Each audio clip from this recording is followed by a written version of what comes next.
folks, we're going to get started.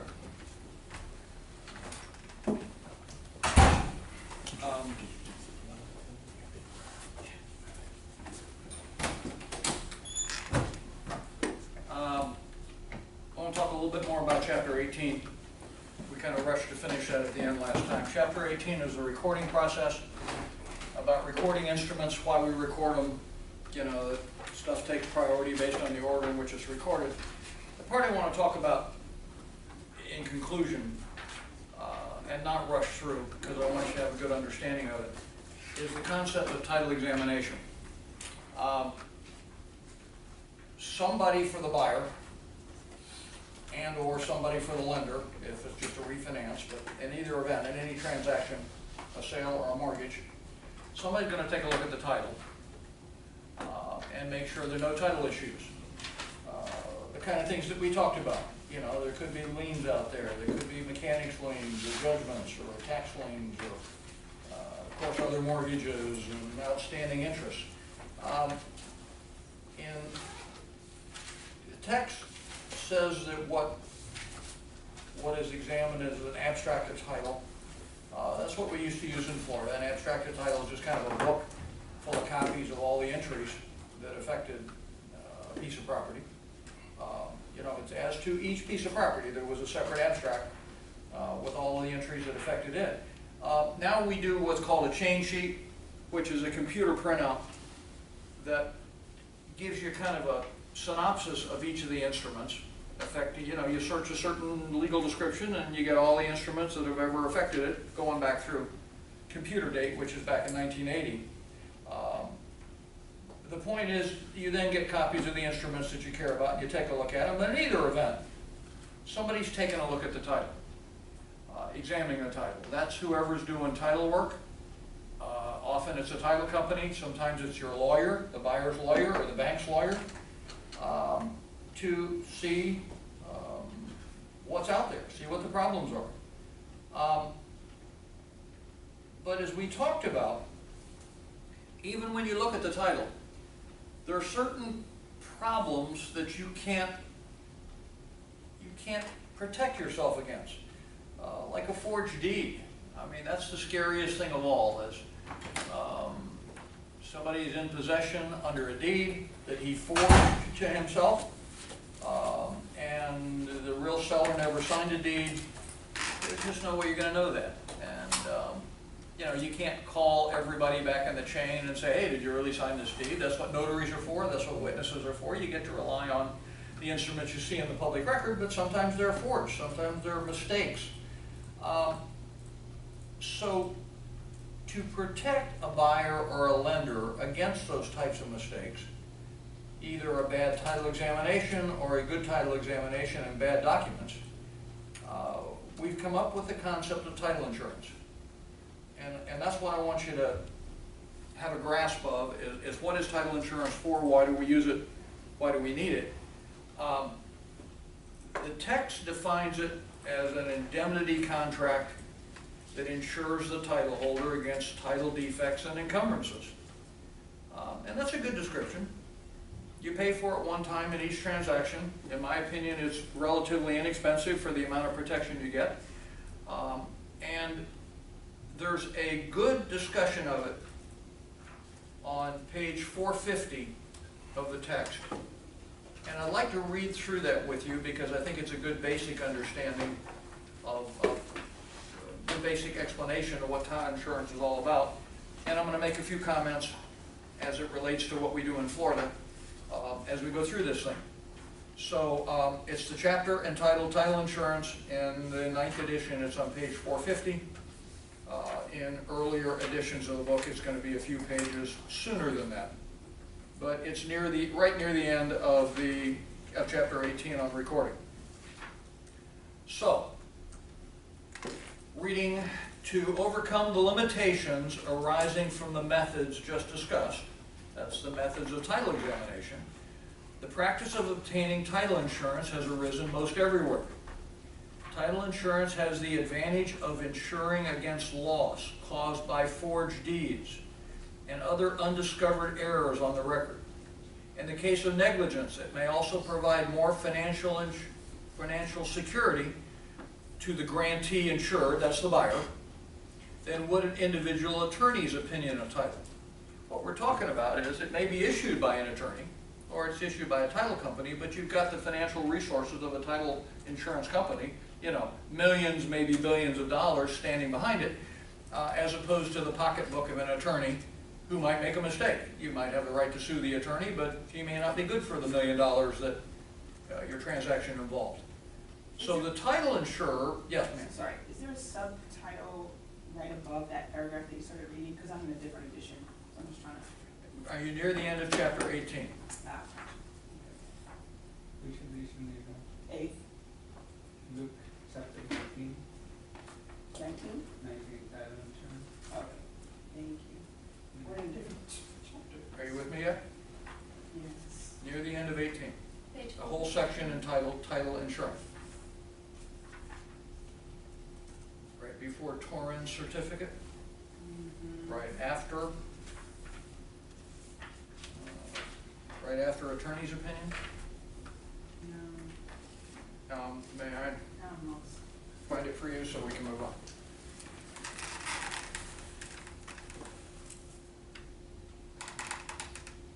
Wait, this is the 8th edition, you said? This is chapter 19. I said chapter 18. Okay, Oh, which edition do you have? 8th edition. Oh, Okay, so I'm all lost, sorry.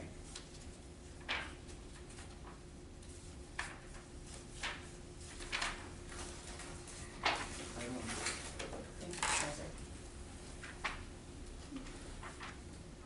Okay. At the end of the paragraph, the title insurer pledges itself to defend in court if necessary the title of the insured and will pay for losses up to the maximum amount stated in the policy. Now, the importance of this is not just to pay you off if there's a lien or something, because they will pay off the lien. If there's an undiscovered mortgage or an undiscovered lien or judgment, they'll pay it off. But often there's a big court case involved. And the cost of defending yourself and paying lawyers to defend you is a scary thing. That's true in any case that you insure against, matters that you insure against. The concept of an insurer providing counsel for you at the insurer's expense is a big deal. And the title company does that. And what they say up to the maximum amount stated in the policy, therefore, if you're buying a piece of property for $1 million, you buy $1 million worth of title insurance. So that if the title fails, if the deed was forged, you get your $1 million back from the insurance company. They can't fix a forged deed for you. They can't win that case, but they can pay you for your loss. So that's what title insurance is doing for you. And of course, a lender gets title insurance up to the amount of its loan, because that's the amount it can lose if title's bad. The title policy usually covers forged instruments, undisclosed heirs, misfiled documents, incorrect marital status, confusion over similarity of names, mistaken legal interpretation of wills. Any of these defects will be defended by the title company. These are things that can be wrong with the title. It's hard to protect yourself against. Similarity of names, that's a concept where if you're buying a piece of property from John Smith, there are going to be 500 judgments recorded against John Smith. And it's hard to figure out which ones are your guy and which ones aren't your guy. And people give affidavits and swear, no, that's really not me, but it is them.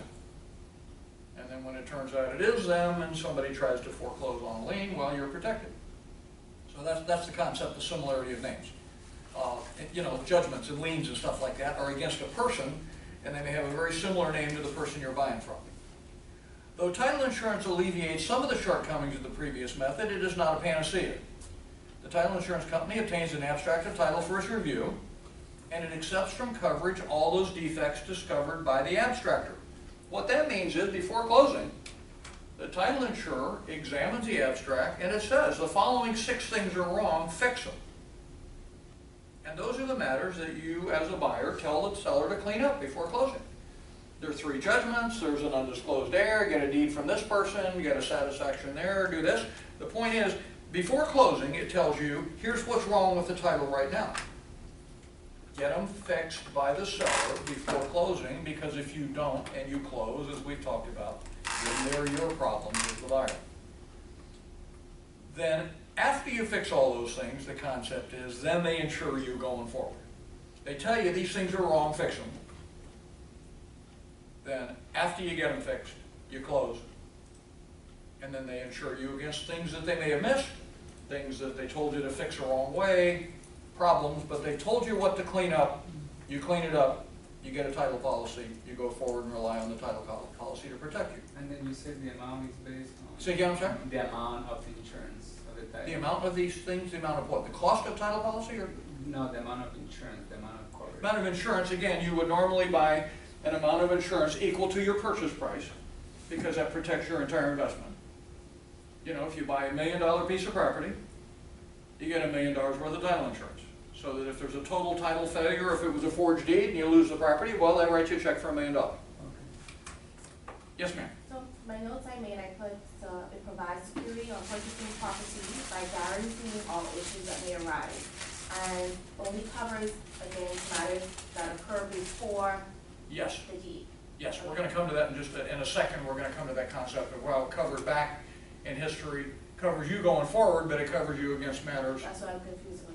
Okay, yeah, let me hit that in a minute, and then we'll see if you still have your question. Okay. So that's a good question.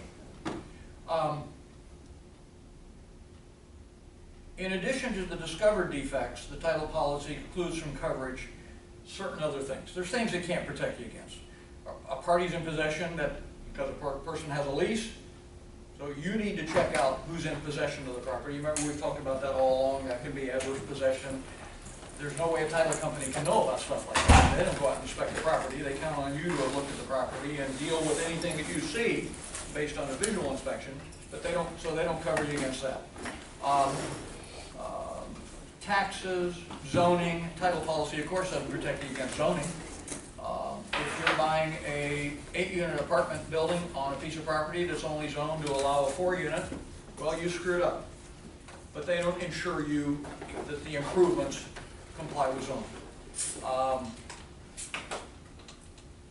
Many of these risks can be covered through an extended coverage title policy endorsement for an additional fee. They can protect you against some of those things if you want them to, but normally that's not what title insurance is about. Also, at the end, title insurance only covers losses caused by events preceding the date of issuance of the policy. Let's talk about that for a second again. You're going to have a closing on June 1. You signed a contract on May 1. About May 15th, of whatever, 17th. About May 15th, maybe, whoever's doing your title examination will have examined the title of the property and their title commitment, we call it. Insurance companies issue a commitment before closing and then a policy after closing. In their commitment about May 15th, they will tell you the following things are wrong with the title. There are 2 mortgages to pay off. There are 3 judgments against somebody whose name is like your seller, so maybe they're against your seller. Clean them up. There are taxes to pay. They'll tell you to do all these things. Last year's taxes weren't paid, for example. They tell you to do all these things. You make the seller clean them up. You make the seller get a payoff letter on these mortgages so you can pay them off at closing. You make him either go get releases from these judgment creditors or an affidavit that it's not him, or maybe it is him and you pay him off. But the point is, you pay off you clean up all these things at the time of closing. Then you have a closing on June 1. And all these things have been resolved. You record your deed. Gets recorded on June 1. The title company then, a couple of weeks after the closing, issues a title insurance policy to you. And it guarantees you the effective date will be the date of recording of your deed. It's it's insuring you against, as we talked about, everything back to the Treaty with Spain. In other words, 1700 or 1800, whatever it was. It's ensuring you that nobody in the past has a claim against that piece of property. No judgments, no mortgages, no unpaid taxes, no liens, no undisclosed heirs, no forged deeds. It insures you against everything in the past that occurred in the past. And it insures you in the future for as long as you own that piece of property. You pay a one-time premium at the closing. It's way less than 1% of the purchase price. The example we used, if you have $1 million piece of property, cost of a title policy, I think is, I'm making this up, $4,000. 1% of $1 million would be $10,000, so it's way less than 1%. For like a $4,000 one-time premium paid at closing, you get $1 million worth of insurance forever, for as long as you own this piece of property. Now when you sell it, well, that's the end of your exposure. You're not going to have a loss anymore. You sold it. Well, the next guy gets a new title policy to protect him. The point is, this title premium that you paid for the title policy may cover you for 20 years. Hell, it could cover you for 50 years, as long as you own the property. But it's only covering you, and it covers you against claims that will occur in the year 2019, in the year 2025, whenever. But it's only covering you against things prior to June 1 of 17. In other words, if you go out and put a mortgage on there in 2018, you can't come in 2019 and bitch and say, hey, there's a mortgage on my property now. They didn't protect you against what you did. They protected you against what everybody else did and all the history and your seller forever, starting with the recording of your deed, protecting you against the past, but protecting you all the way in the future against the past. Olivia, did that answer your question? I hope. Yes, sir. Okay, good. Okay. Now, at this part at the bottom, the single payment title policy will be required by a mortgagee for up to the amount of the loan. Lenders understand there's another kind of title insurance called mortgagee title insurance. That protects a lender. When you buy this piece of property for $1 million, you may borrow $750,000 from a bank. We're going to talk about mortgages very soon. That bank wants $750,000 worth of title insurance for it, to guarantee it that it has the first lien against the property. So it requires you as the buyer, because you pay all the costs when you're the borrower, it requires you to get them what's called a mortgagee.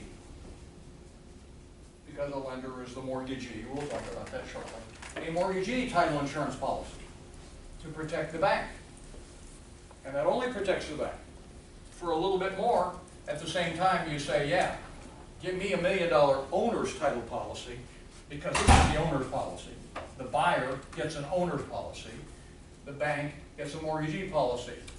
In the industry called an MP and an OP, an owner's policy. That's what title insurance does.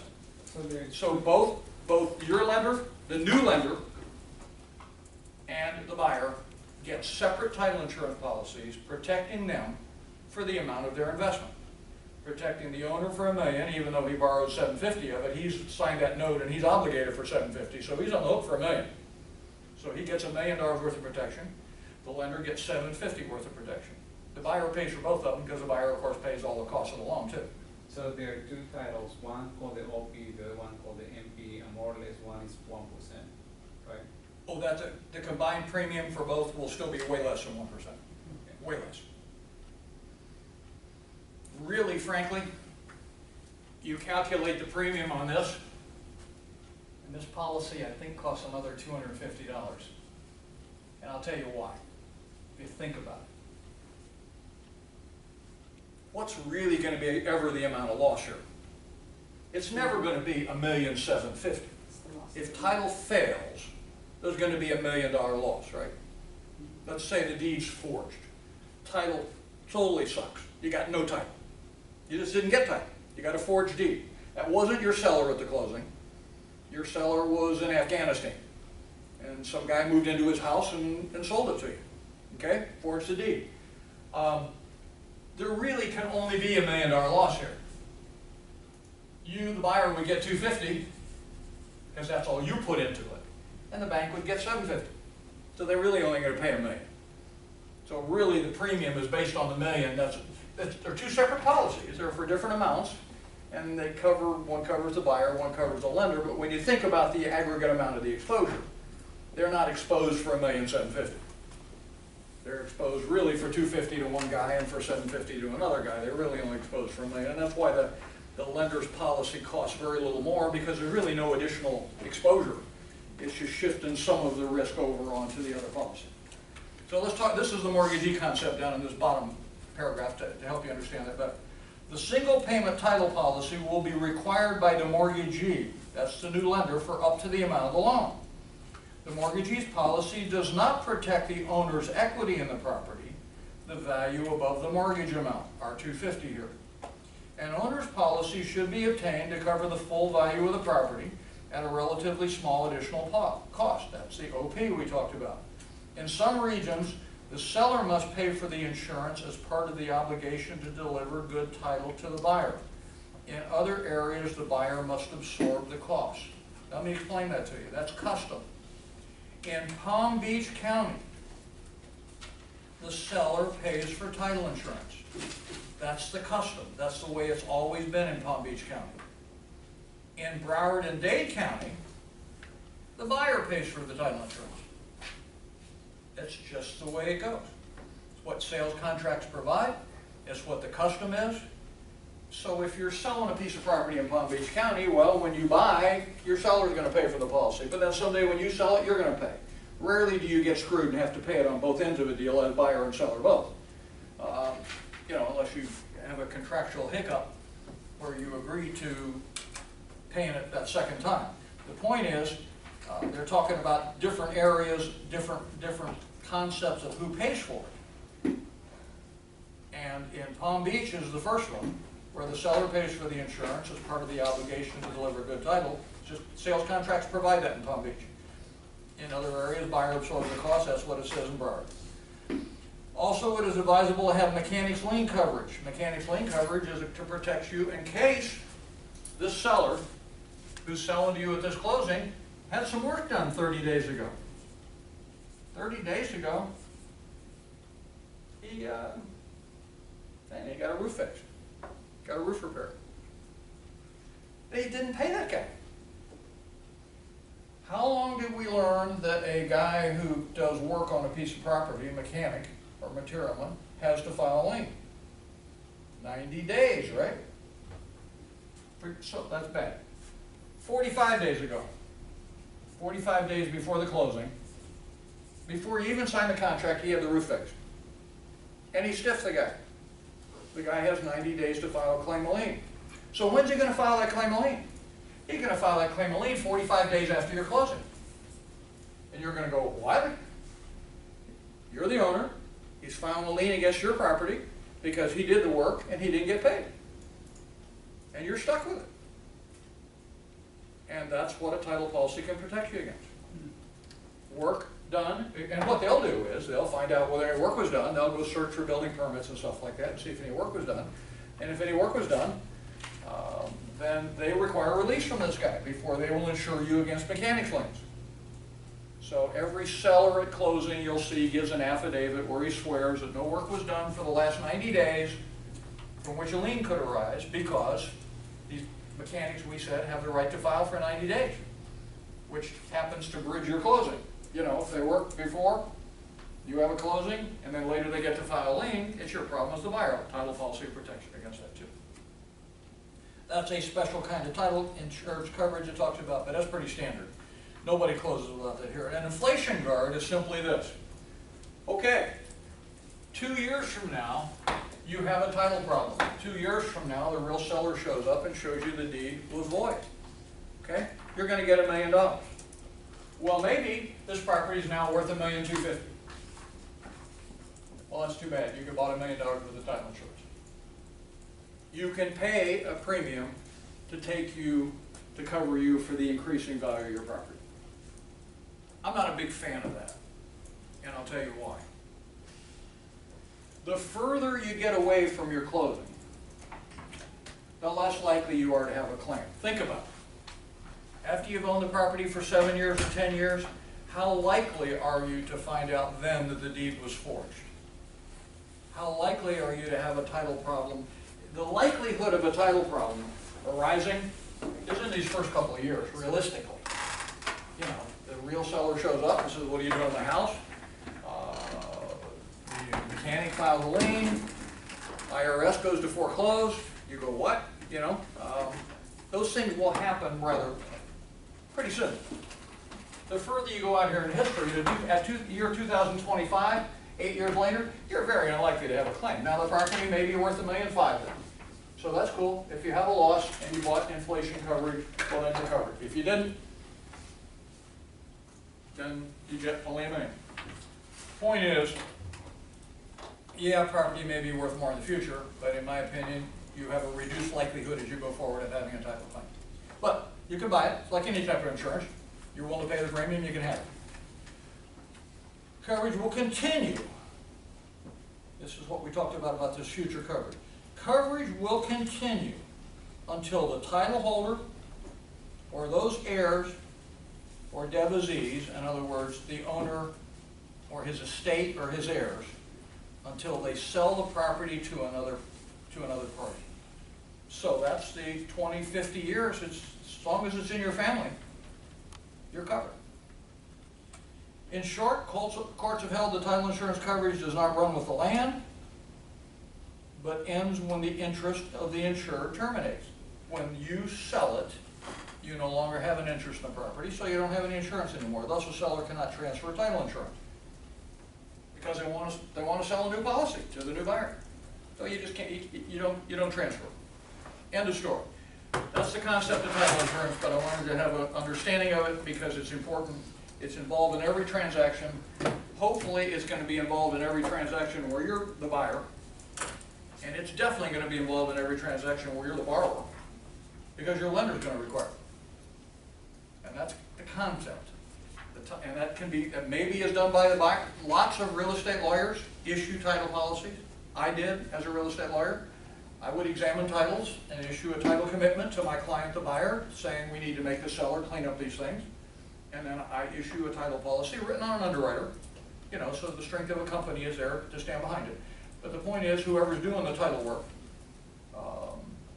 will issue a commitment before closing and say, here are the issues, and then you make the seller clean them up. If you're representing the bank, the borrower has to clean them up. And once they're cleaned up, you have your closing and you issue the policy. That's the concept. Any questions on title insurance? What kind of insurance company, like you can go and search on Geico, all those companies? No, that's not the kind of company that does. Okay. There are title insurance companies. Attorneys Title Insurance Fund, Lawyers Title Insurance Corp, Safeco,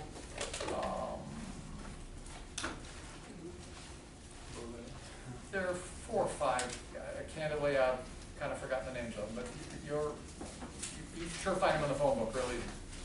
Chicago Title Insurance Corp is huge. Title insurance companies have agents, just like every company has agents.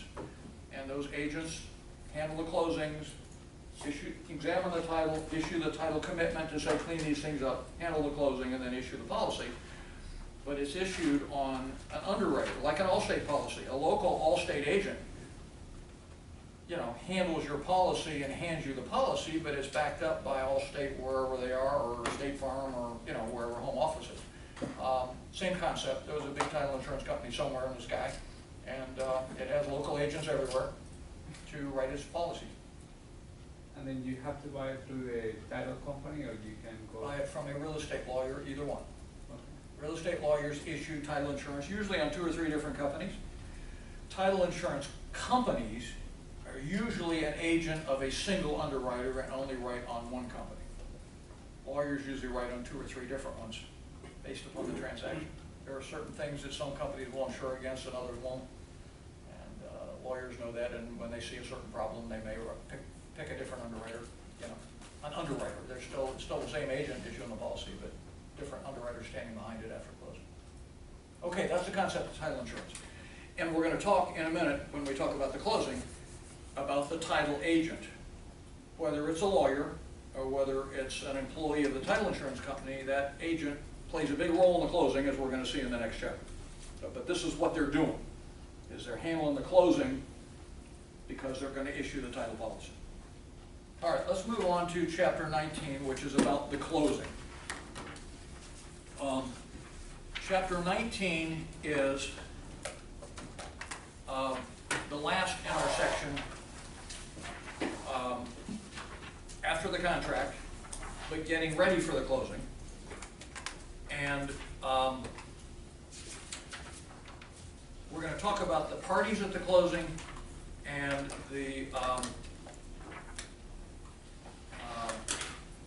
and then what really happens at the closing. Who's there, why they're there, what they're supposed to do, and then we're just going to kind of walk through a closing, and then we're going to look at a closing statement, which is all the numbers in a deal. What we're talking about, well, let's talk about, back up for 2 seconds, what the closing is. In a sales contract, you remember we talked about, we're going to have a closing in 30, 60, 90 days. You signed up the sales contract and you said we're going to close in whatever time period. We're now going to talk about what happens at that closing.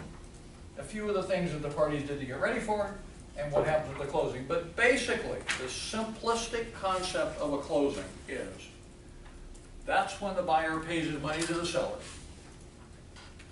and that's when the seller hands his deed to the buyer. And that includes, of course, the transfer of possession too.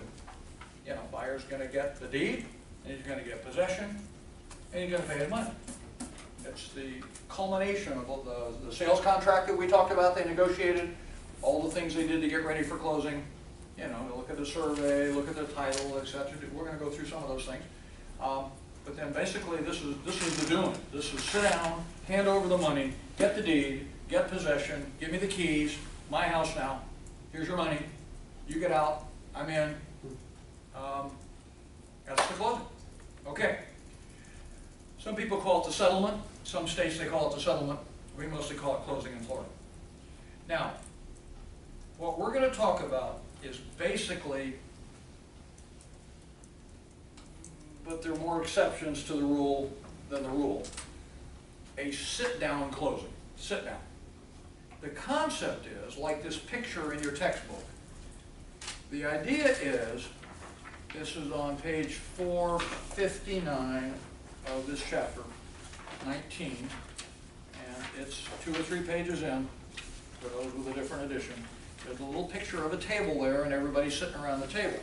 That's the idea of a sit-down closing. Now, meaning, everybody comes to the party, everybody comes to do whatever it is they do, and the buyer brings money, and the seller signs a deed, and we hand over the property. And we all do that kind of over a table in a sit-down closing. The reason we're going to describe it in that sense is to differentiate it from the next chapter of the text, which we don't do, which is called an escrow closing. An escrow closing is like what they do in California. And they do it in lots of other states, and you hear about people breaking escrow and stuff like that. In those type closings, just to understand the distinction a little bit, you're not responsible for that chapter. We're not going there because we don't do this. But the concept there is never intends for the people to ever get together. Nobody ever was going to have a party on June 1 and do all this stuff. In an escrow closing, basically there's an escrow agent, and he collects all the documents, and he collects the money, and when he has everything from everybody, then he does this. Here's your money, here's your deed, but you never had to sit down and do it all at one time. Whenever anybody did all their stuff, then that side's ready. Whenever this guy does all his stuff, he's ready, and then they just start couriering documents around, but they don't really have a party. We're talking about to have a party, a sit-down closing. However, having said that, people don't come anymore. Everybody's busy. Everybody has conflicts. It's really hard to find a time, any time, no matter what day or what time it is, that Mr. and Mrs. Seller can both leave their jobs. Mr. and Mrs. Buyer can both leave their jobs. The lawyer's available, the brokers are available, and the title agent is available to all sit down at this table and have a little party. It just doesn't happen anymore because people are just too damn busy. So in one form or another, somebody dials it in. And it's for the lender to come and bring in loan documents, all be signed at the same time, for the banker to be there too. It just doesn't happen. You mean like a So conference? it gets done in pieces. Yes, ma'am. You said dial meaning like a conference or something? There's sometimes people can do, if more often, it's just plain old, I'll sign my documents and get a courier to bring. Right. Or the borrower will go by the bank and sign his documents, but then he doesn't come to the closing. He just sends his broker to get the keys and get the broker to get his commission. The point is, the idea is, and we're going to talk about this, as if everybody came and sat down at the closing. But I just want you to realize that in the real world, it's very rare that we can find a time that 10 people are all available. Everybody has kids at soccer and, appointments, and it's just tough to schedule a closing anymore that everybody can come. Because the closing agent would like to get it done between 9 and 5, and it just happens that everybody else works in too. Probably at 9 o'clock at night we could do all this, but as a closing agent lawyer, I don't want to go then. It's tough to have a sit down, but we're discussing it as if it were a sit down, everybody's there. Now, here's who all would be there sitting at the table, and I want to call your attention to this one line that I love in a second, but the first one the text talks about is the broker. And of course it says the broker has an economic interest in the closing because, as we talked about, that's when realtors get paid their commission. They may have earned their commission earlier, but doesn't get paid until the closing, because till there's a pot of money there's no money to pay them anyway. So the broker's going to be there. We often find the broker's more available than anybody, because they really want to be there. That's when they get paid. So the broker will be there. The line that I love is at the end of this section on the broker. It's right above this little picture of the closing table. And it says, and this is the 4th edition of the text that I've seen this in, 6th, 7th, 8th, and now 9th, they still use this sentence. In the absence of an attorney representing the seller, meaning if the seller didn't get a lawyer, the broker will explain the closing process to the seller as it unravels, thus reducing anxiety and confusion at the closing table. What does the word unravels mean to you? To me, it goes down to the tube. The closing is going to hell here. As the closing falls apart, the broker will make everybody feel comfortable. Something like as the closing proceeds or as the closing unfolds, but unravels, I think, is an unfortunate term that implies that as the closing goes to hell, the broker will hold hands and make everybody feel good. In any event, the broker is going to be there to help solve problems, to courier documents around, and of course to get paid. The second party to be there is an attorney. In residential transactions, you're going to find more and more parties just don't get lawyers. They just don't. It doesn't mean that I believe they don't need them, but somebody convinced them they didn't need one, and they don't get a lawyer.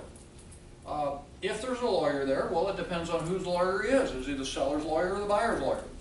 But the point is, the lawyer's going to be there to help keep the closing moving along, to make sure that things proceed in accordance with the sales contract. You remember we said in the sales contract there are all these pages of provisions about what's going to happen at the closing.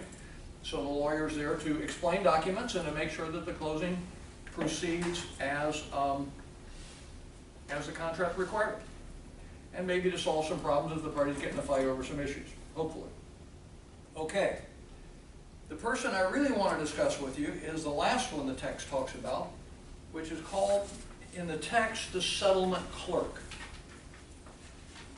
That's this title company person. There are a bunch of names for this person. We in Florida usually call him the settlement agent, or the closing agent. The text calls him the settlement clerk. But here's the important thing to understand about this person. and then you can call them whatever you want to call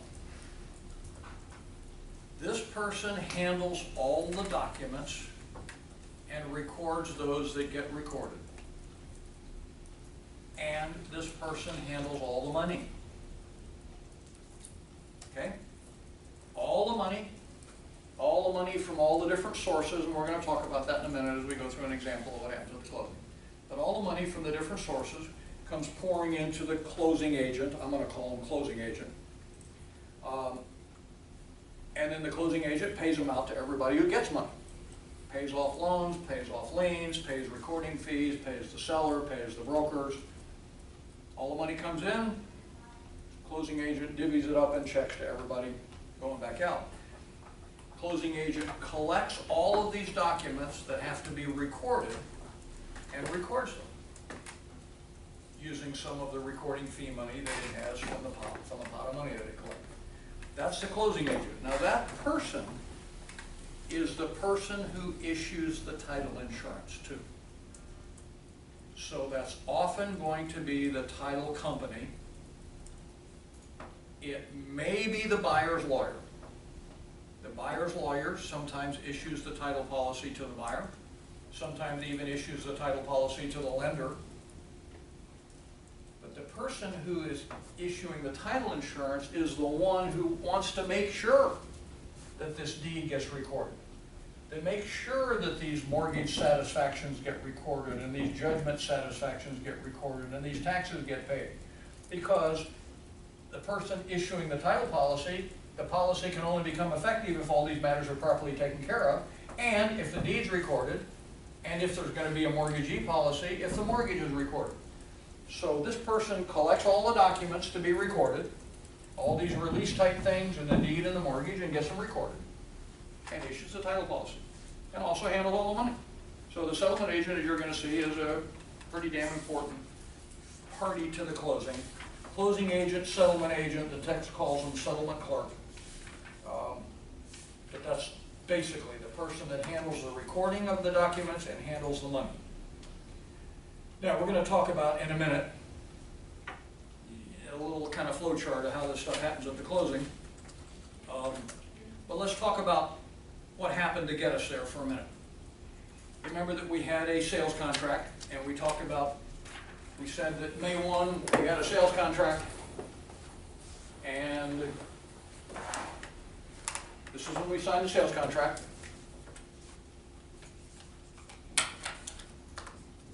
The sales contract on May 1 saying we're going to have a closing on June 1. So what happens in this month here? We're going to talk about the preparation to get ready for a closing. And we're going to do this quickly and in summary, but to get the drift of all these things that were in the sales contract that we said were going to happen, this is when they're going to take place. Here's what the buyer's going to do. The buyer's going to obtain his financing. The buyer's going to go out and look for a loan. If the buyer needs a loan, if the buyer needs to borrow $750 to buy this house for $1 million, then the buyer's out there applying for a loan and getting his financing lined up. Somebody is examining the title we talked about. We said here, it takes a week or two to get the title information together, and then somebody issues a title report and says, here's all the things that are wrong. We need 2 mortgages paid off, we need 3 judgments paid off, we need the 2016 taxes, we need a deed from this guy, the seller, and maybe we need to record a mortgage in favor of this guy. So they write in their commitment, that's the title report, here's all the things that have to be done. So the point is, they had to get an abstract or a chain sheet, and they had to look at the title, and they had to issue a report of what to do. The buyer also shops for insurance. Insurance is a big deal in Florida. In Florida, basically, you need 3 insurance policies. Most places you need 1. Here, unfortunately, you need 3. You need basic fire and EC policy. That means fire and extended coverage. That's your basic homeowner policy. It's going to protect in case the place burns down. It's going to give you your liability coverage. But it's going to say, here in Florida, except 2 things. Except, meaning we don't cover. The first one it doesn't cover is windstorm. That means hurricane. your basic homeowner policy in Florida excludes windstorm. So you buy a separate policy for that. So now you gotta find who's gonna insure you against the windstorm, a hurricane, a tornado. That's policy number 2. And that's often citizens, the awful citizens that you've heard about. Dealing with them, I'd rather deal with 100 IRS agents than one person from Citizens. They're just awful. And they got you, because most of the places, they're the only people that will issue the hurricane coverage, the windstorm coverage. The third type policy you gotta get in Florida is flood insurance. And here's why. Flood insurance is required anytime you have a loan in an area that's called a flood zone. And that normally means places with elevations of less than 8 feet. 8 feet above sea level. The lender is going to require you to have flood insurance because the main fire and EC policy is going to say we don't cover flood. That means rising water. You know, that's, the tide's coming in, the water's coming up, it's not rain. It's not rain coming down, but it could be if rain fills up and floods you from below. The point is, that's the third type of insurance. You got to go out and get flood insurance. The reason is because Florida's elevations are so low. That was my point. If you have elevations below 8 feet, lenders require that you get flood insurance. And if you're below 8 feet, it's a damn good idea to have it anyway, because if you're below 8 feet, you got a good chance the water's going to come up and get you. So that's what the buyer's doing, is he's out there shopping for all these insurance coverages, because he can't close without them. Not only he won't close without them, because he'd be stupid to spend his money and take the risk, but secondly, the bank won't let him close without them either. They want to be sure the insurance is there. Number 4, it says he's got to figure out the amount needed for closing. Well, he'll get told that the day before closing, but he's got to arrange his money. You know, the buyer owes some money at the closing, so he's out there arranging to get his money together. He's got an approximate idea. He gets an exact amount the day before the closing, maybe a half hour before. He's going to do all his inspections of the property. Going to have termite inspections and roof inspections and electrical inspections and to make sure everything's cool, because we said that he had the right to do all those inspections before closing, and after closing, it's too bad if there was a problem, then they're his problems. Before closing, you find him, you make the seller fix him. Interestingly, the text says, and maybe he might want to get a survey. I hope you'll follow from our prior discussions, at least you know my opinion on this. I put that up there as like number 3. I mean, it's as important as examining the title as examining the survey. So I consider it mandatory. Hire a surveyor to get a survey. If you have a bank, they're going to require it anyway. I'm talking about if you don't have a lender who's going to require it, because they're smarter than you are, then you get it. You'll have the right under the contract to get it. You have the right to make, under the contract, to make the seller fix any problems the survey shows. But if you don't, then they're your problems. So I say number 6, get a survey and review it. All right, what does the seller do to get ready for closing? Well, he maybe is obligated to furnish this title report, that this abstract of title, or this change sheet that the title examiner is going to examine. In Florida, what that really boils down to is he has to pay for it. That's $200 or $300 is the cost of that title search for somebody to examine. Seller pays for it on the closing statement. Says he's got to prepare the deed. Well, either he prepares his own or he hires somebody to prepare it. If there's a title insurance company, they'll prepare it. If there's not, he may have to hire a lawyer to prepare it, because it is the practice of law. But the point is, it's the seller's job to furnish that deed, and somebody's got to prepare it for him. It says he's got to remove encumbrances. That's these things.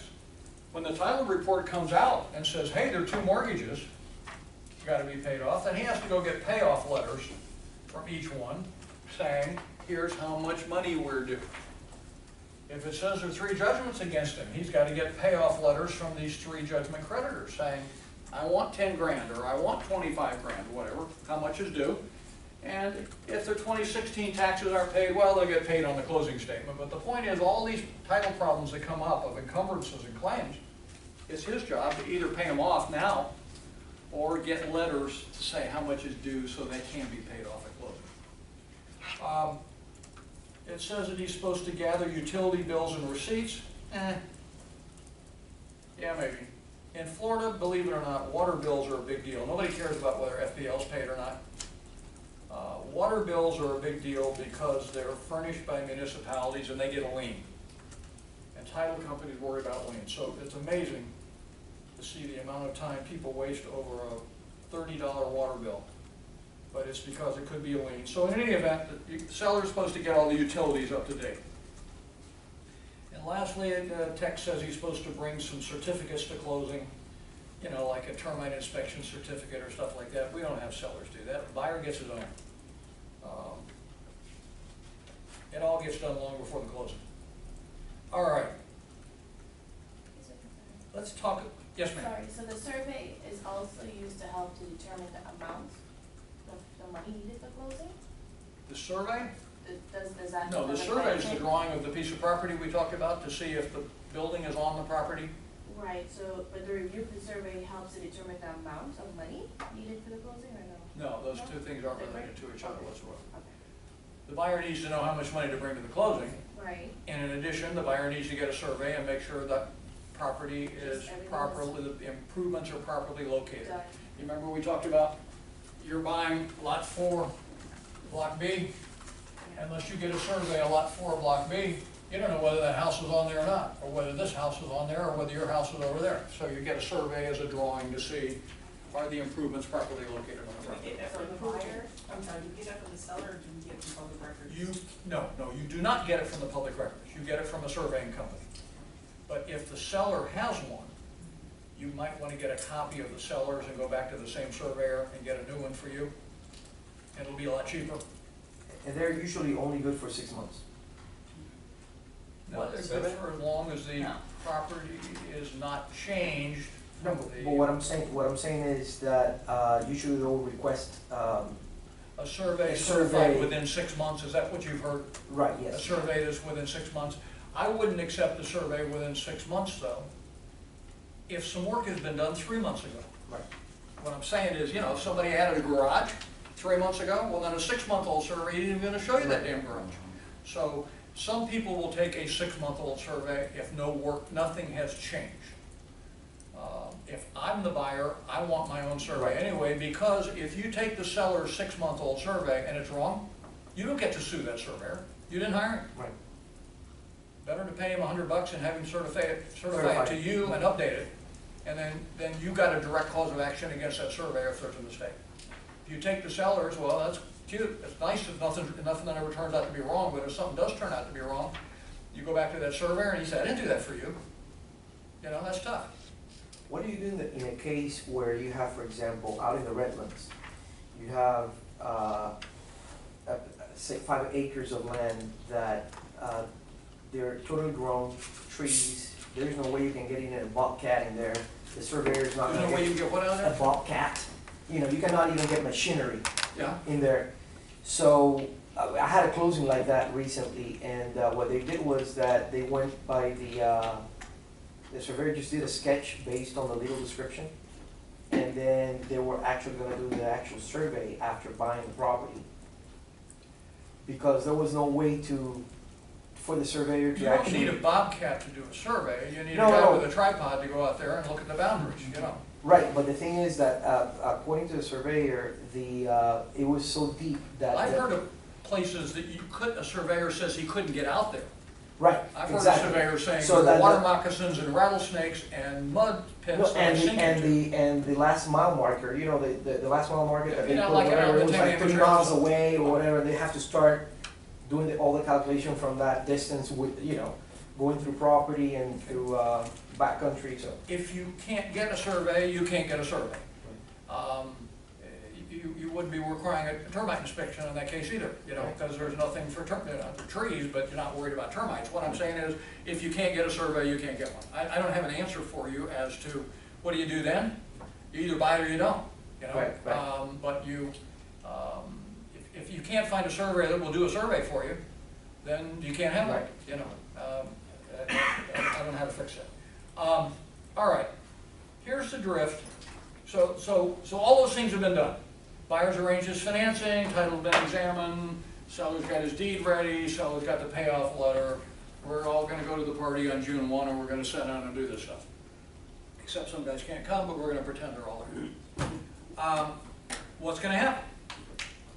Basically, this is the time when the buyer is gonna pay his money and the seller's gonna hand over the deed. But a little good bit more than that happens. And let's look at the sketch that in your text is on page 472.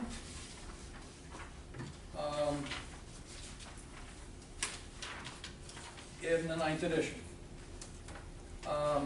It is figure 19.4 for those with a different text. It is always that figure number, that drawing number. I just don't know what page it's on. And the 9th edition is on page 472.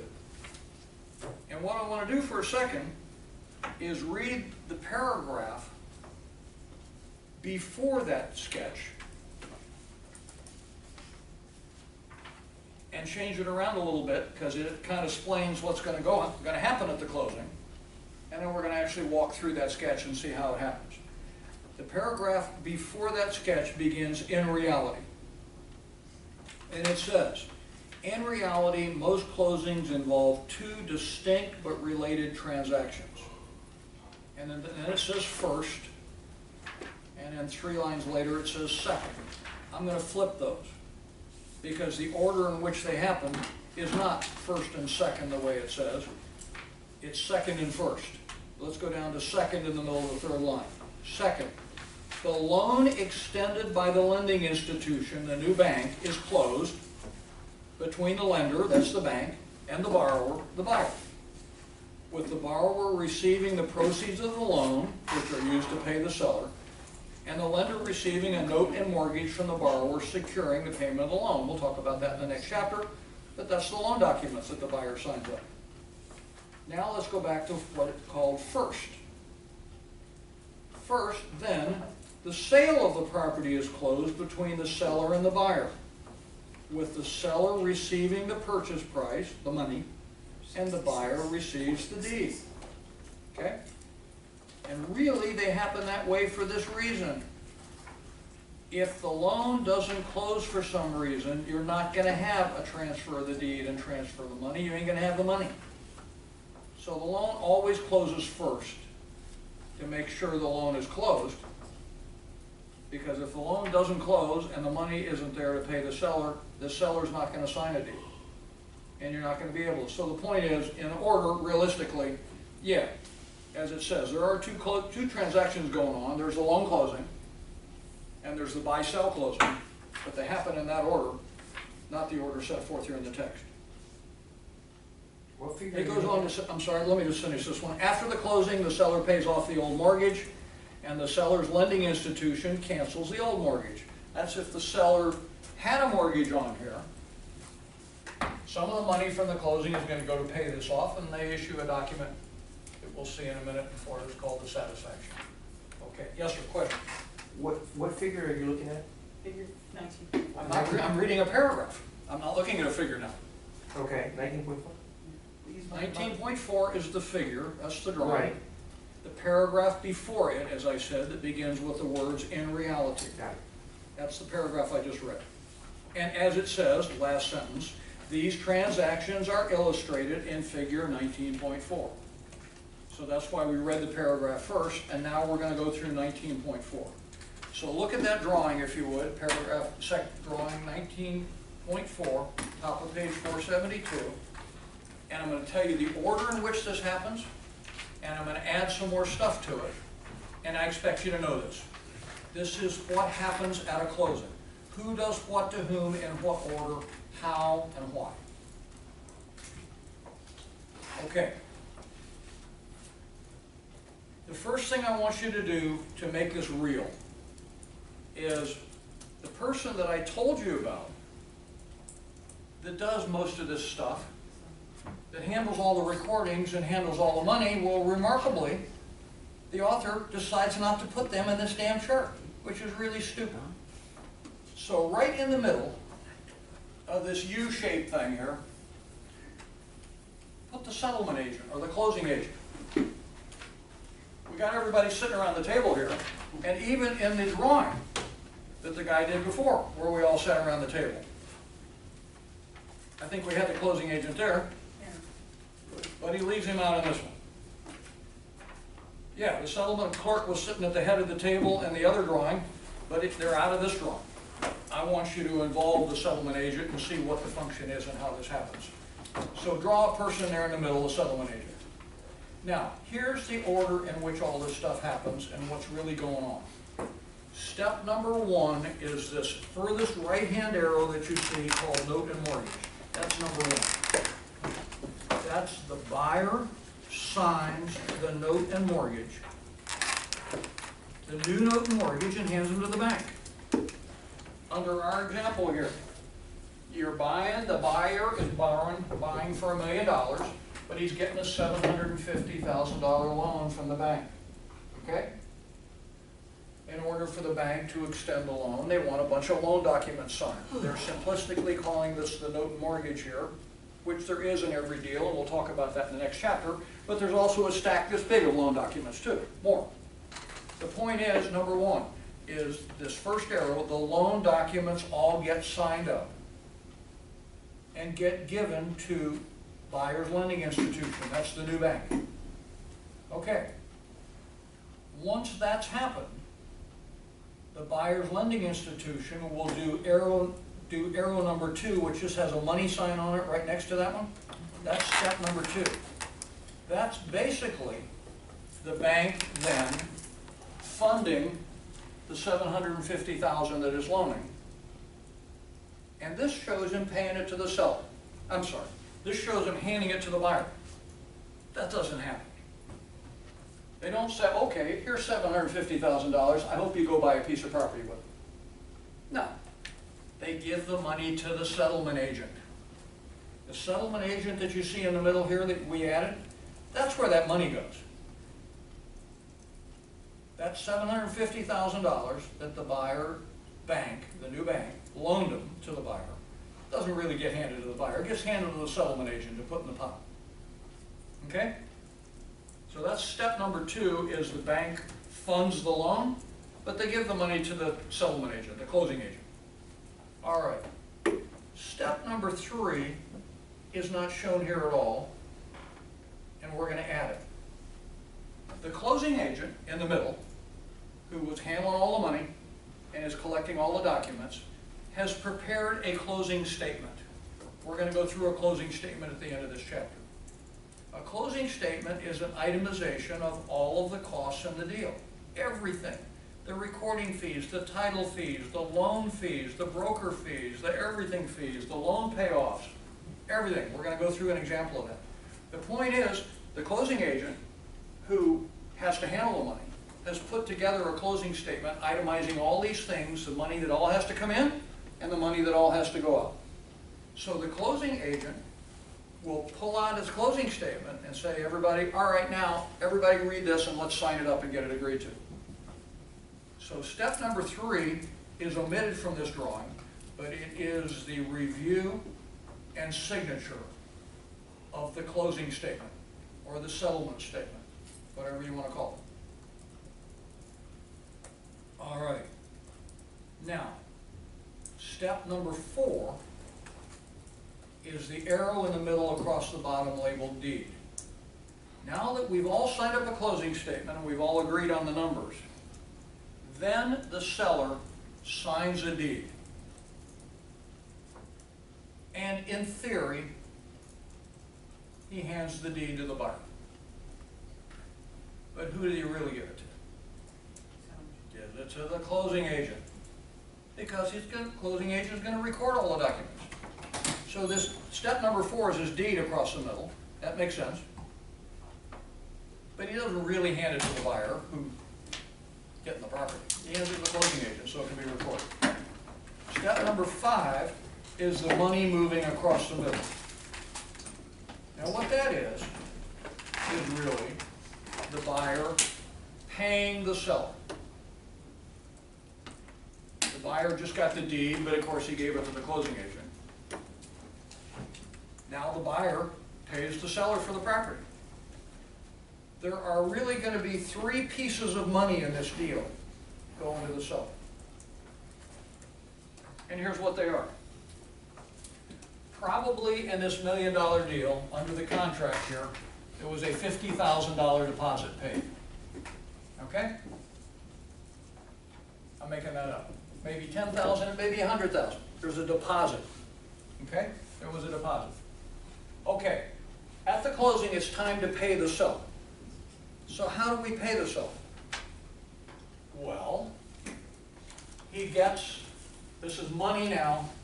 The seller who just gave the deed, remember the seller gave the deed, we got to give that seller $1 million, right? So how does he get the $1 million? Well, he gets the $50,000 that was the deposit held in escrow that the buyer paid a month ago. And he gets the $750,000 that the new bank loaned. Okay? And how much is left? Another $200,000 is due. The buyer, remember we said the buyer has to arrange his money for the closing? Well, the buyer had to come up with another $200,000. Lo and behold, there's the seller's $1 million. That's the three pieces of money that go to the seller. The deposit that was held in escrow, the rest of the buyer's money, the $200,000, and the proceeds from the new loan, the $750,000. All of that money, though, where had it been? Well, it all went to the settlement agent. I'm sorry, we just missed our break. I apologize. We'll take it in 5 minutes when we finish the sketch, and sorry, the place is closed.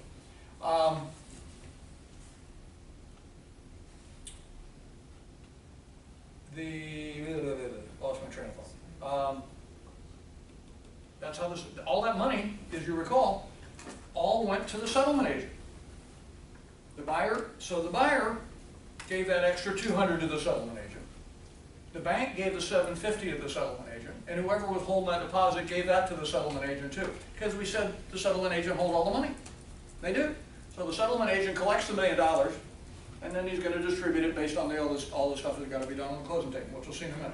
So that was step number 5, is all of the money that what got piled into the closing agent then gets paid to the seller.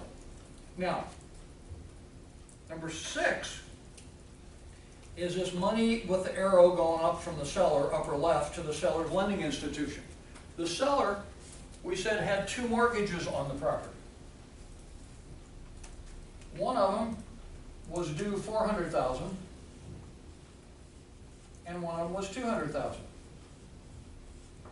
So the seller's not really going to get $1 million, right? Got to pay off the seller's mortgage. So the closing agent really, rather than giving the seller $1 million, is not going to give the seller $1 million. He's going to pay $400,000 to Bank 1, that's old Bank 1, and $200,000 to old Bank 2, this is really Bank 3, with a new loan. But we got to pay off these old loans that were already on there. That's the step number 6. That's money going to the seller's lending institutions. You don't hand $1 million to the seller and say, when you get around to it, would you mind stopping by your bank and paying off your loan? He's gone. You pay off his loan. Pay off his 2 loans. Seller gets the rest. So in our example here, the seller is going to get $400,000 at the closing, because $600,000 is going out to pay off his existing loans already. Okay. And lastly, is this step number 7, is this thing called cancellation of mortgage.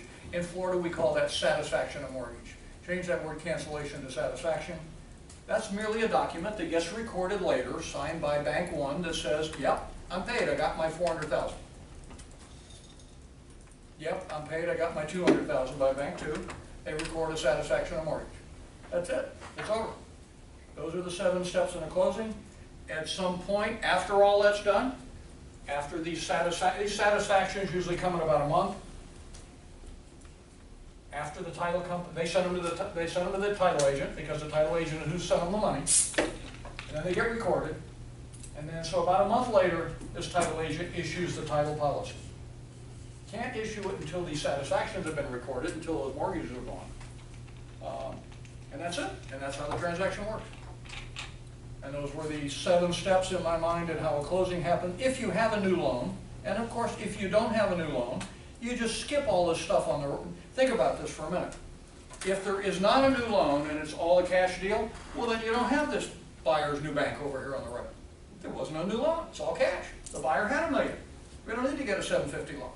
And if the seller didn't have any mortgages and owned it free and clear, well then there's no seller lending institution over here either to pay off. The seller really does get his million. We're incorporating this into the 7 steps because we're incorporating financing on both sides. We're incorporating new financing for the buyer and paying off old financing of the seller. So it could get a lot simpler in a cash deal. Yes, sir? I just wanted to go over the diagram, just to be sure that I got all the steps. Okay? So step 1, the buyer signs the note on mortgage. Yep. And then step 2, the buyer lending institution sends the money to the settlement agent. Yep. Then step 3, the settlement agent pays the seller lending institution. No. Step 3 is the settlement agent has everybody sign the closing statement. Step 3 is the settlement agent circulates a closing statement with all the numbers on it. We're going to look at one in a minute. Okay. And has everybody sign and agree. So that everybody's agreed to all the numbers now. Okay. And then, Now we're going to start spending some money. all right, so that's step 3. Then step 4 is that the money goes to the lender.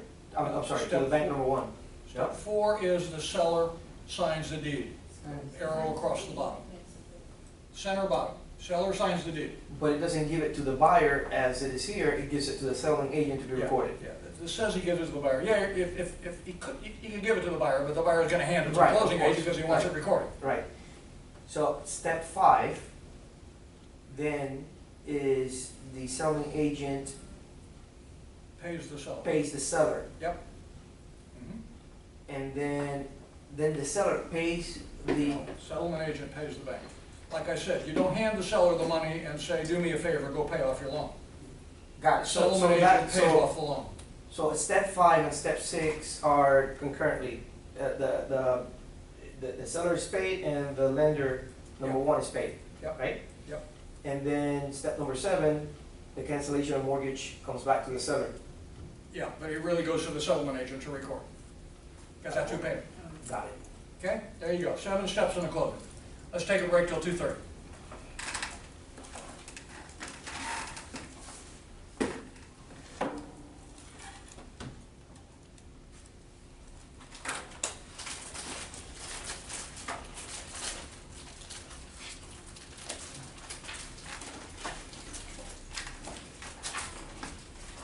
I got one more chapter.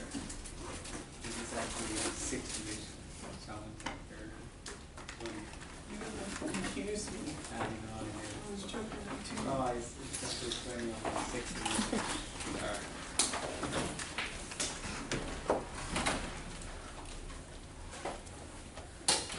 Oh no, man. Chris. They're making you work too much, bro.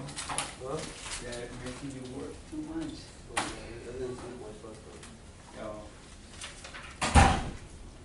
You're working too much in your own business, man. What's up, man? How You are you? have to Doing wait okay? You okay, yeah? Working. I feel like I'm working for my own business, you know? That's what I said. Yeah. Working way too much in your own business. Oh, we just got this huge project with Tro and Development too, so. Okay. The presentation is next week. Okay. Okay. Yes, It's it's been huge. but, That's huge. yeah, you really good. Yeah. I got the treatment. You get what? I got an excellent treatment. It was Glossy and Jordan? Jordan. It was, Because I know him and Rosie are on team, so. and then also I got this lady. How many people do you have in group? How many people did you have in group? We were 4. 4? But it was just when the first Glossy is an architect. Jordan is Oh. a management. Sure. The real lady was a real estate. Perfect. And Yeah. I'm a construction guy. Yeah. So One day, and then radiation as well. One day, Friday. You walk around. So move in, build some stuff. Yeah, just got like this next month. See where it takes us. Appreciate that. Sure. Next use, and then we have an office building next door too. Okay. And on the backside, we have parking. Right, what's going on, man? This is a And all that is built around a parking garage. parking garage. Okay? It's gonna be underground, it's gonna be above You ground. know, it's gonna be above ground. Okay. On the beach, so like, we were told $160 a square foot for the Or- retail and Yeah, office. that's fine. Yeah, is that good? What about apartment? Apartment, and you can put, if you're gonna go with 160, you're gonna go higher with this one, and you can go 180. Like $20 a month? So what do you think if we put 150 here, what's the? Yeah, I'll play. So it's What about 20,000. hotel though? Hotel, same with apartments. Same. Okay. Alright, and then the parking garage, is that a per space? 120, yeah, space, like. 22,000? No, Less? For a parking garage? I think no, it's for gonna be- parking space, It's gonna be like 4 stories, I think. okay. Minimum. You can also do 100 for the parking. What, $100 a square? For, Yeah, parking 100 space? square. 100 a square, but, That's what about parking space? How many? Yeah, no, like, The ratio? yeah, like you said, like 50,000, 20,000 parking space. 15,000 for parking space. Parking space. Standards. $100 per square foot. Yeah, man, it's been a bear. No, it's a lot. Honestly, we got a guy doing a rendition right now. Oh, wow, That's just insane. that's cool. So that's actually the hotel. The hotel, that's. And then retail on the bottom, this is the office building, and then Yeah. parking garage, and then the apartments right there. Okay. That's a nice picture. So, You guys tell them. Uh-huh. the pool's I gonna know, be yeah. behind the other side. Okay, Yeah, it's coming along. okay. The portion that we struggled the most was getting the demand. Mhm. That we struggled the most, getting the supply Yeah. in the area. Yeah. Which area did you analyze?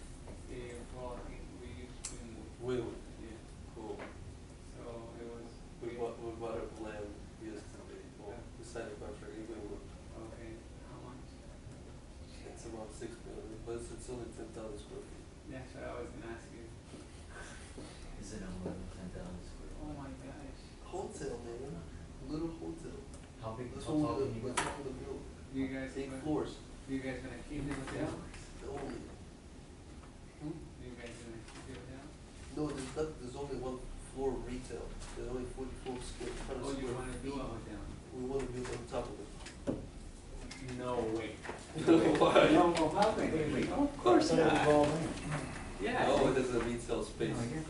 Yeah, exactly. In 2013, 3 years ago, 4 years ago, it was built. Doesn't matter, bro. That shit I don't know, I don't know what they wanna do.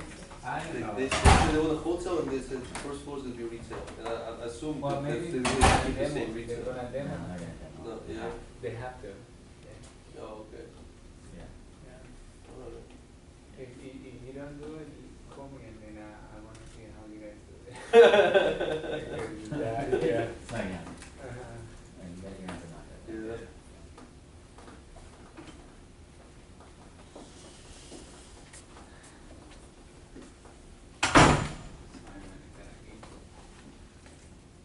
Maybe in that case it's just cheaper. I saw there was a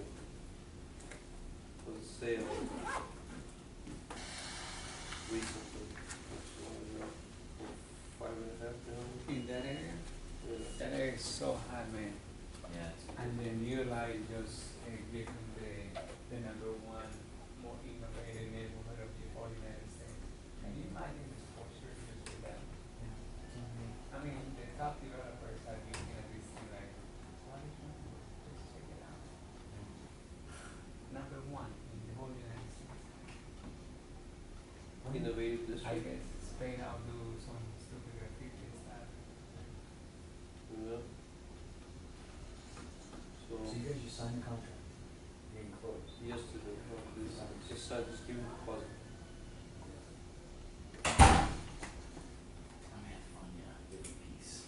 What are you talking about?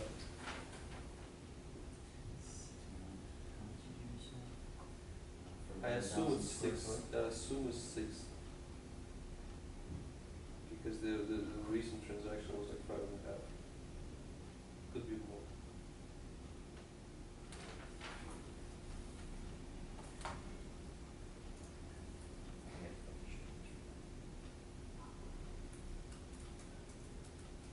It's not listed anywhere?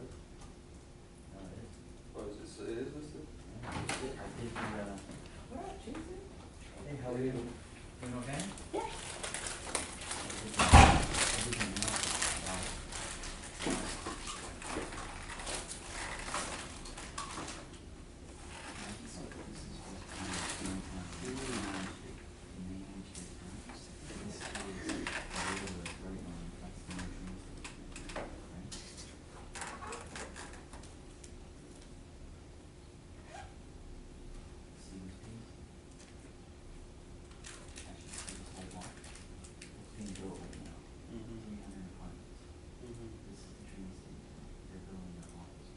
What's the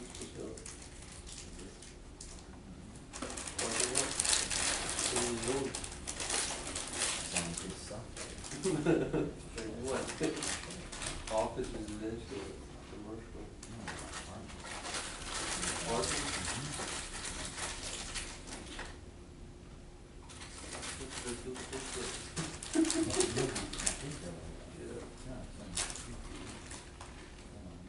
What's Paul?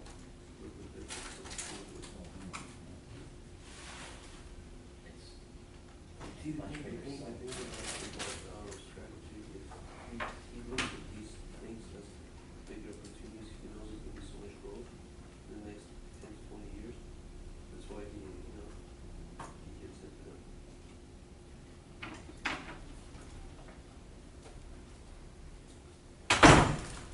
What is it? Do you know that price on it?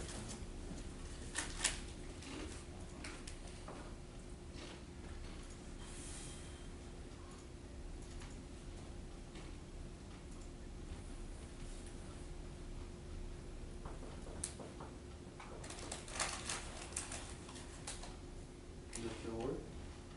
That's your presentation?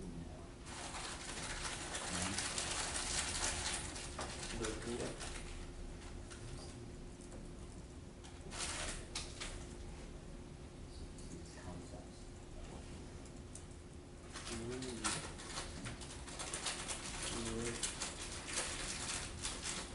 But it is listed for sale on that? Can you say that? No? Reach out to me tomorrow, make sure it's still available. Oh, okay. Actually, it won't be tomorrow, Monday. Do you know the listing broker? Yeah. That's fine. So you give it for, Yeah. okay.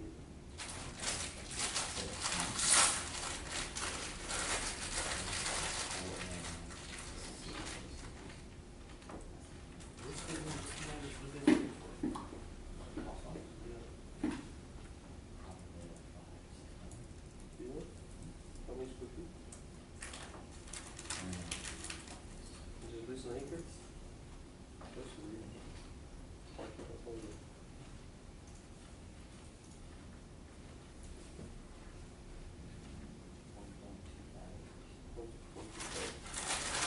Downtown or near the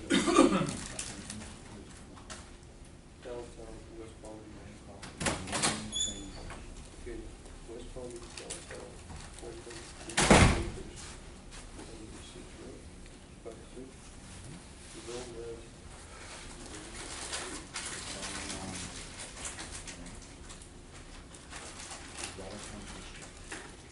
Waterfront? What's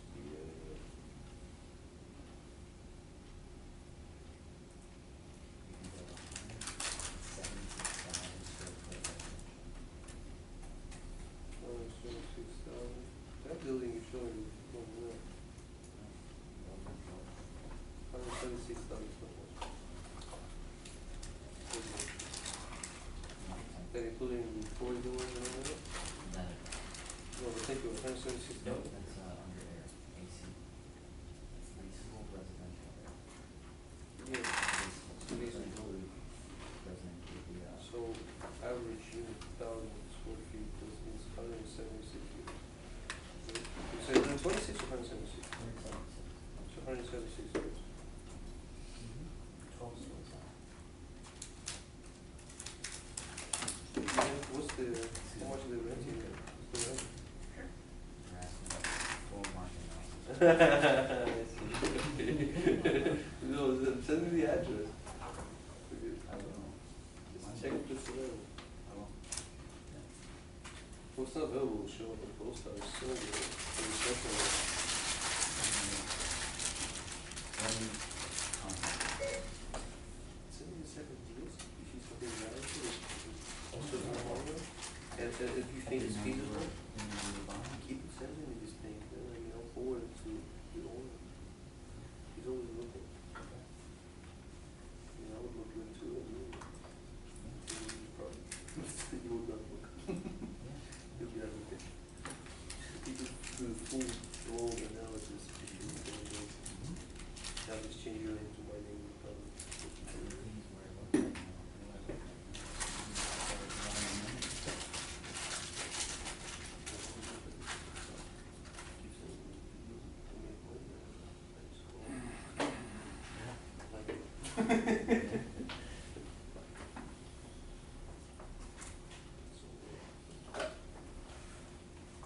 In my own, it's a getting fee, basically do all the work for a piece of vehicle. You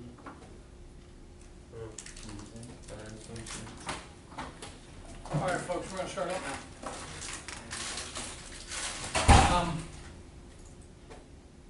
Two additional points I wanna make about the kind of closing flow chart that we just talked about, the 7 steps.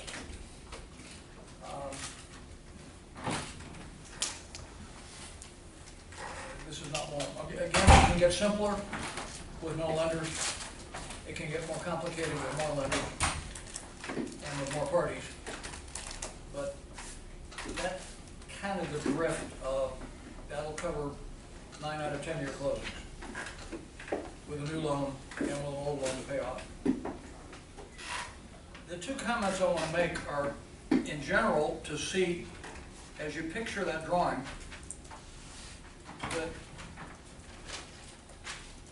that money has moved from the right-hand side to the left. From the buyer on the right and the buyer's new bank on the right, the money all moves from the right to the left, all the way across to the seller and get pay off the seller's bank. And documents kind of move the other direction. The deed moves from left to right. Satisfaction moves from left to middle. The note and mortgage move from the buyer to the lender on the right. In other words, money is moving right to left, documents are moving left to right. But most importantly, they all go through the settlement agent. And that's, of course, what that drawing omitted. Right in the thick of all of this stuff is the settlement agent, handling all the money and handling all the documents. Okay. The second thing I want to talk about for 2 seconds is the money. What kind of money do we use here? Well, in the old days it was nice we could use cash, but not with purchase prices like $1 million in our example up here. And $1 million is not a small deal, but it's kind of an average deal nowadays.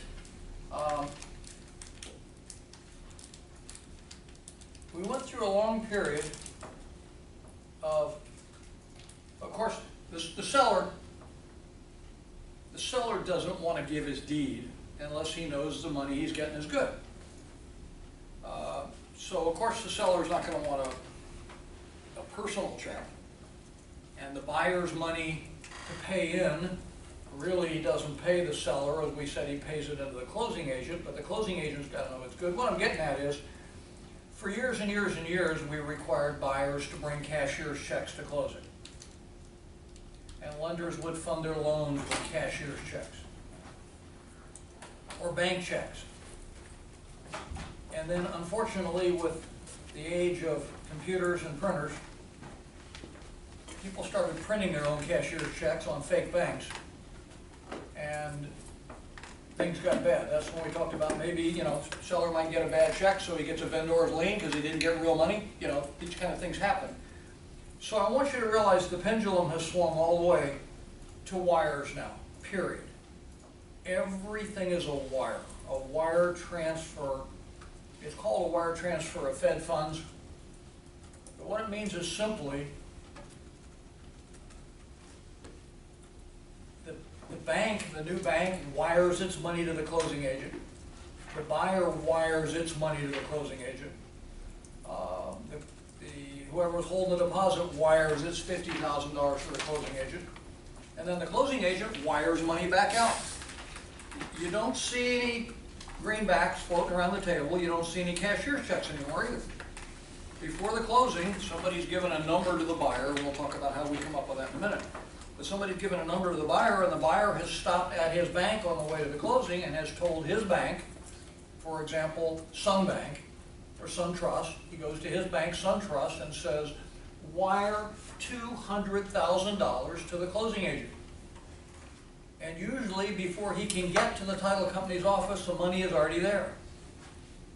It's a wire of Fed funds. It's a bank game where banks send wires to each other and money just flows around, and there's no checks.